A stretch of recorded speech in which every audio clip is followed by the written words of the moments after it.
নমস্কার, Assam prime network থেকে আমি ইন্দ্রাণী আপনাদের স্বাগত জানাচ্ছি। 3 বাংলাদেশি মহিলা নাগরিক আটক ত্রিপুরায়। গত দীর্ঘদিন অবৈধ নাগরিকদের আনাগোনার মুক্তাঞ্চলে পরিণত হয়েছে ত্রিপুরা রাজ্যের বিভিন্ন করিডোর। বর্তমান সময়ে বাংলাদেশের ডামাডোল পরিস্থিতিতেও অবৈধ উপায়ে সীমান্ত টপকে ভারতে প্রবেশের ঘটনা যেন কিছুতেই হ্রাস পাচ্ছে না। এ নিয়ে প্রশাসনিক ভূমিকা নিয়ে সন্দেহ প্রকট করছেন অনেকেই। গোপন সংবাদের ভিত্তিতে সোমবার বিকেলে ত্রিপুরার আগরতলা রেল স্টেশন থেকে 3 বাংলাদেশি মহিলা নাগরিককে আটক করে জিআরপি থানার পুলিশ। ধৃতদের কাছ থেকে কিছু বাংলাদেশি এবং ভারতীয় টাকাসহ জাল নথিপত্র উদ্ধার করে পুলিশ। ধৃতরা কাজের উদ্দেশ্যে দিল্লিতে যাচ্ছিল বলে জানা গেছে। এই নিয়ে চলতি বছরে প্রায় 250 জন বাংলাদেশি নাগরিক সহ দালাল ধরা পড়ে জিআরপি থানা পুলিশের হাতে। বর্তমানে ধৃতরা হল বাংলাদেশের সাতক্ষীরা জেলার হাসনা হেনা, নারাইল জেলার কুলসুম বেগম এবং চট্টগ্রাম জেলার স্বপ্না আক্তার। মঙ্গলবার ধৃতদের আদালতে সোপর্দ করা হয়, পরে তাদের ঠাঁই হয় জেল হাজতে।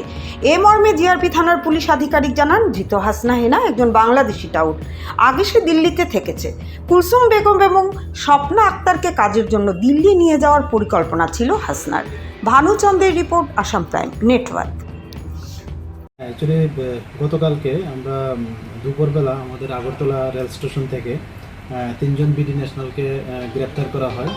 তো তারা অ্যাকচুয়ালি বাংলাদেশের বাসিন্দা এবং অবৈধভাবে ভারতে প্রবেশ করে এর আগের দিন রাত্রেই তারা যা বললো। তো একজনের নাম জিজ্ঞেস করলো বলে হাসনা হেনা, যিনি সাতক্ষীরা জেলার বাংলাদেশে, এবং আরেকজন হলেন কুলসুম বেগম, উনি নড়াইল জেলার বাংলাদেশ, এবং স্বপ্না আক্তার উনি চট্টগ্রাম জেলার বাংলাদেশ। তো তাদের কাছ থেকে আমরা বাংলাদেশি কিছু কারেন্সি এবং ইন্ডিয়ান কারেন্সি এবং তাদের কিছু ডকুমেন্টও পেয়েছি, যেগুলি সিজ করা হয়েছে। এবং এই সুবাদে গতকালে আমাদের আগরতলা জিআরপি থানাতে ওনাদের এগেনস্টে একটা মামলা নেওয়া হয়েছে। তো মামলাতে নতুন যে আইন আছে, বিএনএস অ্যাক্ট এবং আইপিপি অ্যাক্ট এবং ফরেনার অ্যাক্টও আছে। তো আমরা এই অপারেশনটা জয়েন্টলি করেছি, আমরা আগরতলা জিআরপিএস, বিএসএফ এবং আমাদের যে আগরতলা আরপিএফ আছে, সবাই মিলে আমরা এই অপারেশনটা করেছি on the basis of secret information. তো আজকে আমরা ওনাদেরকে মহামান্য আদালতে প্রেরণ করছি। তো আরও দেখা যাক ওনাদের ইন্টারোগেশনে বা কী বেরিয়ে আসে। তো যারাই এটার সঙ্গে যুক্ত থাকবে আমরা অবশ্যই তাদের আইনের আওতায় আনব। এই পর্যন্ত কতজনকে আপনারা অ্যারেস্ট করতে পেরেছেন? এক্স্যাক্ট তো এখন ঠিক বলা যাচ্ছে না। তো অ্যাপ্রক্সিমেটলি বিডি টাউট প্রায় 250 জন হবে।